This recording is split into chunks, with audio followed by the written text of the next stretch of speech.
ఒకటైతే విజయం మనదే కదా కలలే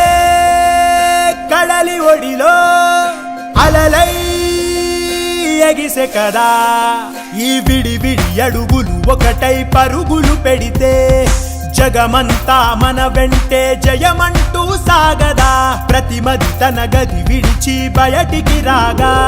ఈ హృదయం ఇక విశాలమే కాదా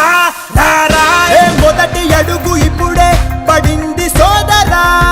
సకల జగతి కోసం